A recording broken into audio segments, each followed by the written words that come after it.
Assalamualaikum warahmatullahi wabarakatuh. Perkenalkan saya Abdul Wahyu Rahman dari SMK 5 Mataram. Pada kesempatan ini saya akan menyampaikan materi tentang flowchart. Jadi flowchart ini adalah salah satu materi di mata pelajaran informatika kelas 10. Sebelum masuk ke materi flowchart, di sini saya akan menunjukkan terlebih dahulu peta konsep dari materi ini. Jadi akan ada 4 bagian yang kita pelajari. Yang pertama bagian dasar dari flowchart tersebut, yang kedua bagan alir percabangan, yang ketiga bagan alir perulangan, dan yang terakhir yang keempat adalah penerapan bagan flowchart. Ya di sini kita akan yang terakhir nanti gimana menggunakan flowchart untuk di kehidupan kita sehari-hari. Apa itu flowchart? Itu mungkin ada dalam benak kita semua. Jadi secara bahasa flowchart itu ada diagram visual yang membantu menggambarkan urutan proses atau alur kerja untuk mempermudah proses pengambilan keputusan. Jadi flowchart ini menggunakan simbol-simbol yang sudah ditetapkan. Flowchart bisa membantu mendeskripsikan urutan langkah mencapai hasil yang optimal.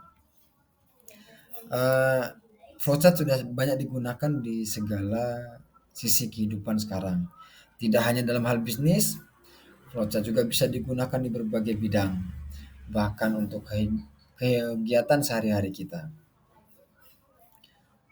Contohnya membuat keputusan finansial untuk memperbaiki peralatan atau memperbaiki kendaraan.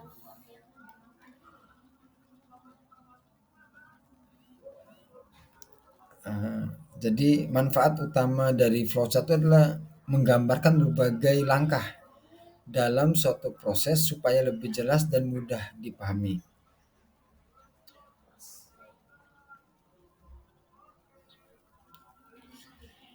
Ada 5 jenis dari bagan alir atau flowchart. Yang pertama adalah sistem flowchart. Jadi sistem flowchart ini mempresentasikan secara jelas urutan setiap prosedur yang terdapat pada sebuah sistem. Yang kedua adalah dokumen flowchart. Dokumen flowchart menjelaskan dan menggambarkan aliran data, laporan, dan formulir pada subprogram atau flowchart. Jenis flowchart yang ketiga adalah schematic flowchart. Dalam bagan alir skematik atau schematic flowchart mempunyai kesamaan dalam model dan aturan perancangannya dengan bagan alir sistem. Jadi schematic flowchartnya hampir sama dengan flowchart sistem.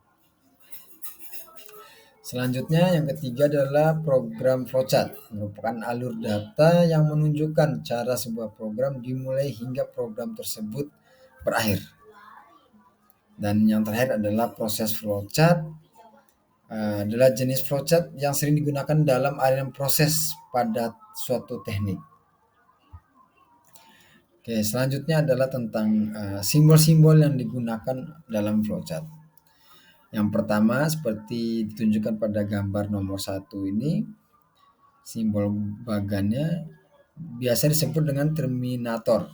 Terminator ini persegi panjang tapi dia bukan kotak, dia agak melengkung gitu. Untuk melambangkan tanda start atau mulainya flowchart. Yang kedua berupa panah, itu adalah arah aliran, menunjukkan arah dari proses suatu flowchart. Preparation yang ketiga itu berbentuk segi 5, segi 6.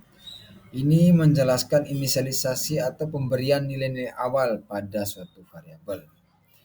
Yang keempat adalah persegi panjang, adalah proses yang dilakukan dalam mesin komputer atau suatu mesin. Yang kelima adalah belak ketupat, melambangkan input atau output suatu data. Jadi fungsi ini simbol input output data tanpa memperhatikan jenis peralatannya. Selanjutnya adalah predefinite process atau subprogram. yaitu untuk memproses sebuah subprogram.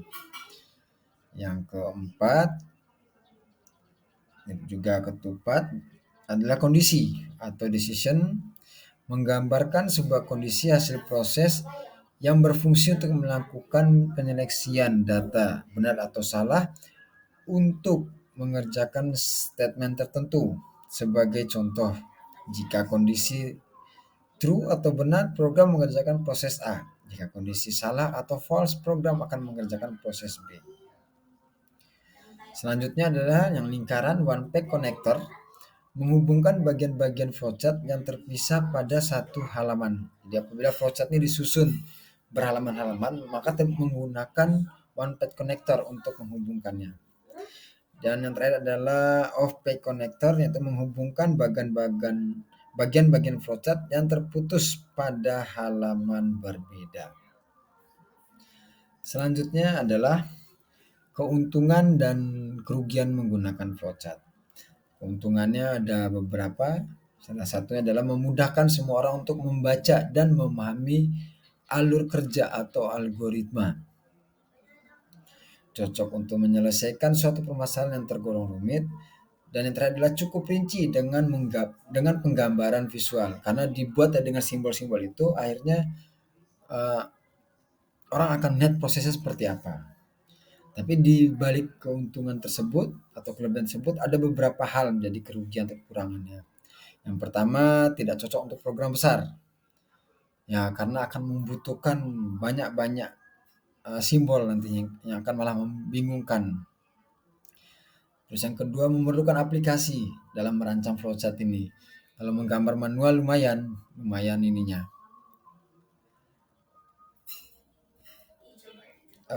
Terus yang ketiga adalah sulit untuk diterjemahkan karena yang bisa menerjemahkan itu adalah orang yang membuat flowchart tersebut. Dan apabila hanya orang membuat flowchart tanpa ada penjelasan, maka biasanya penjelasan itu tidak akan pernah detail. Baik, sekian presentasi dari saya. Ini menjadi tugas kelima saya di pelatihan ini. Wabillahi taufiq wal hidayah. Wassalamualaikum warahmatullahi wabarakatuh.